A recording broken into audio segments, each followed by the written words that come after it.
Welcome back to class. In our initial numerical example, it was the case that government spending was equal to 300, while tax revenues were only equal to 200. So the government budget was in red ink. The government was running a government budget deficit. One question which is related to this government budget deficit is, how is the government financing this government budget deficit? We did not talk about this aspect until now, and I would like to talk about this question in the next step, where we talk about the relationship between investment and saving of the society. In this subchapter, we would like to talk about the relationship between investment and saving of the society. Therefore, we have to define these terms. And in a first step, I would like to talk about private savings. And private savings S is the difference between disposable income and consumption. So private saving S is defined as disposable income minus consumption. When we are inserting y minus t for disposable income, we get that private saving is equal to y minus t minus c. So y can be regarded as gross income, then we have to pay taxes, then the household is going shopping, and the remaining part is called private savings. In order to derive a relationship between investment and saving of the society, we have to go back to the equilibrium condition in the goods market. Equilibrium condition in the goods market was given as y is equal to c plus I plus g. So goods supply is equal to goods demand. In the next step, we can subtract t from both hand sides of the equation, so we have a minus t on the left hand side and a minus t on the right hand side. When we now put this c on the other hand side of the equation, we get to this relationship here, and y minus t minus c is nothing else than private saving. We have defined this before in the upper part of the slide. So the left-hand side is private saving. When we now also put g on the other hand side of the equation and t on the other hand side of the equation, g will pop up with a negative sign, and when we put minus t on the other hand side of the equation, it will pop up with a positive sign. Now we can derive equation number 310. I, investment, is equal to private saving plus public saving. T minus G can be interpreted as saving of the government. T, this is government revenue. G is government spending. So the term in brackets, this is saving of the government. This is once more defined on the next slide. T minus G, that's government saving. In case that T is larger than G, taxes are larger than expenditure, then the government budget is in a surplus. And when government expenditure is larger than tax revenues, then the government budget is in a deficit. Equation number 310 tells us that investment has to be equal to savings of the society, and saving of the society is equal to private saving plus public savings. So this relationship has to hold in a closed economy setting. Later on, we would also like to come up with a graphical representation of this relationship. So on this slide, number 32, you can see a graphical representation of equation 310.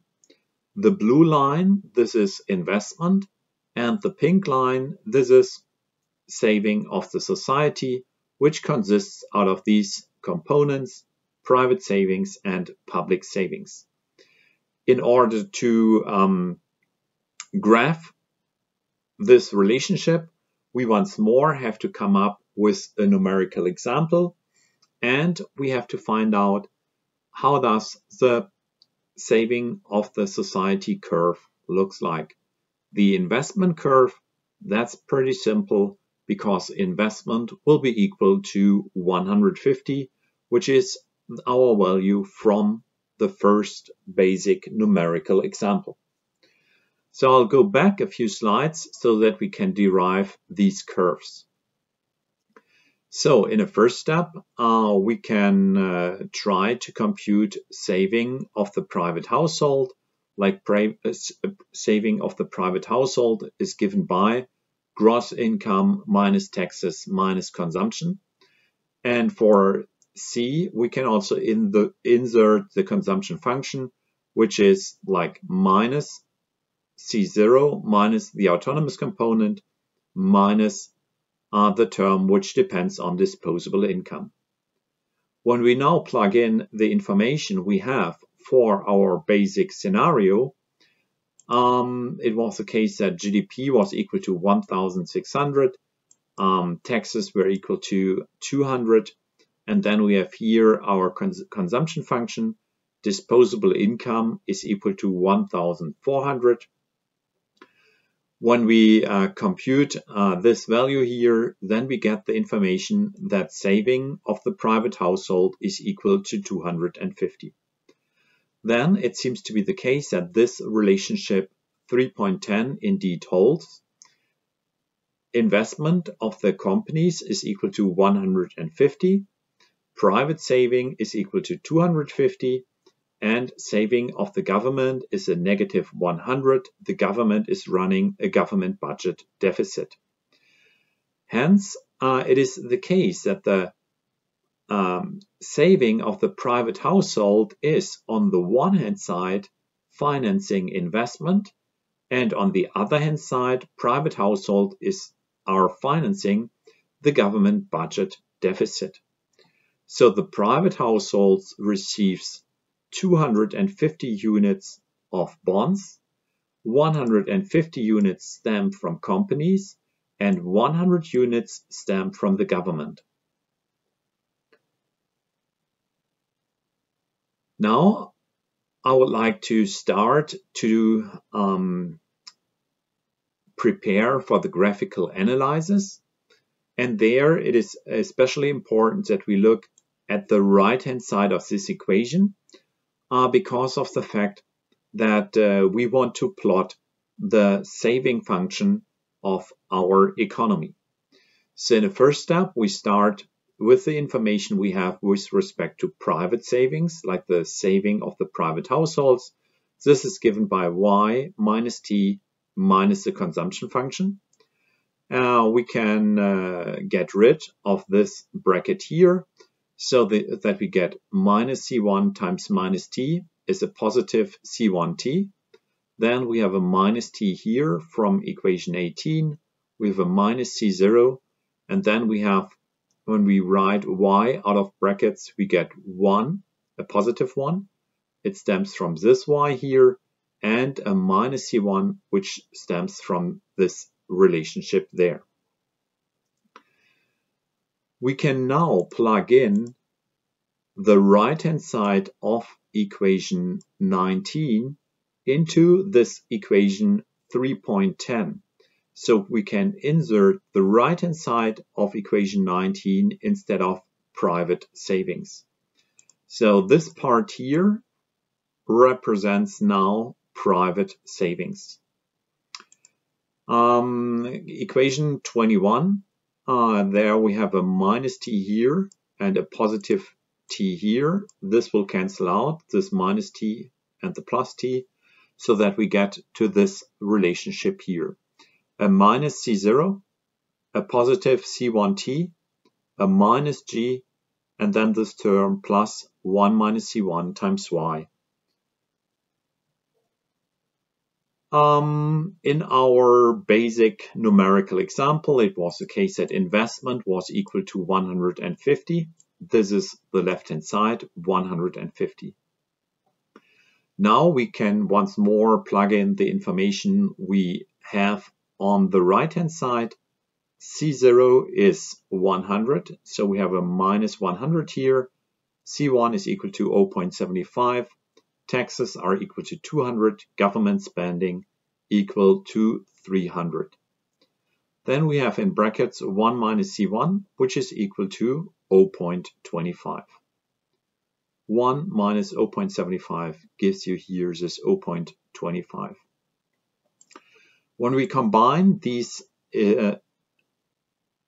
elements, then we get to minus 250. So the saving function of our society starts at the value of minus 250, and it has a positive slope of plus 0.25. And this is what we can see here in this graph. We have savings and investment on the vertical axis. On the horizontal axis, we have income. The blue line indicates the investment function of 150, and the pink line saving of the society with the two components, private saving and public savings. It starts, like the pink line, starts at the value of minus 250, and then the pink line has a slope of 0.25, so a positive slope. When you once more go 1000 steps to the right, the curve goes 250 steps upwards. In case that you would only go one step to the right, then the curve would go 0.25 steps upwards, but this is too small. We would not be able to see it in this graph. Therefore, we augment this relationship. We can also check what happens if the government increases government spending. When the government increases government spending from 300 to 400 units, then the government budget is even more in red ink. The government budget deficit is augmented, and the saving curve starts at the value of minus 350 because government spending increased by 100 units, and this decreases saving of the society by 100 units. We can check what happens to equilibrium income. Previously, it was at the level of 1,600. But here, when government spending increases, then it is the case that GDP is higher. GDP is higher by 400 units. It increases to the level of 2,000. Hence, it is a case that here we have an alternative representation of this goods market equilibrium condition. It guides us to the same conclusion that in the initial scenario, income is equal to 1,600, and after the government increased government spending, it increases to the level of 2,000. This is not like a new information. We know it already. What is new, the new insights which we gained by this additional analysis is how the government is financing its government budget deficit. The government budget deficit can be financed by private savings. In the last part of this lecture, I would like to talk about the so-called paradox of savings. What is that all about? Let's come up with a story. Let's assume that all private households want to save more at a given income level. Therefore, the consumers reduce their autonomous component of consumption to the level of 0, so that at a given level of income, consumption decreases and saving increases. The big question now is, what happens to the income level and what happens to the level of savings? We have two effects here, which affect the saving of the private household. On the one hand side, it is the case that C0 is lower than before, so that private savings increase. On the other hand side, it's the case that due to the fact that the private households are consuming less, there is a lack in demand. Demand for goods decreases, so that also GDP will decrease. And when GDP decreases, this also affects savings. When GDP decreases, then saving also decreases. So we have two effects on private savings. And what about the overall effect? Is the overall effect ambiguous, or is it the case that we are able to come up with a clear-cut analysis how in the end private saving is affected? When we look at equation number 310, we can already come up with an answer to this question. I is an exogenous variable. T is an exogenous variable. G is an exogenous variable. There are 4 elements in this equation. And when 3 elements are exogenous and they are not changing, then also the variable S, private savings, cannot change. Therefore, it will be the case that these two effects have the same size, just with an opposite sign, so that these two effects cancel each other. Let's have a look at the graph. The pink scenario is the initial scenario where autonomous component of consumption is equal to 100 and the equilibrium GDP level is equal to 1,600. When the private households change their saving behavior and the private households want to save more, they have to decrease the autonomous component of consumption.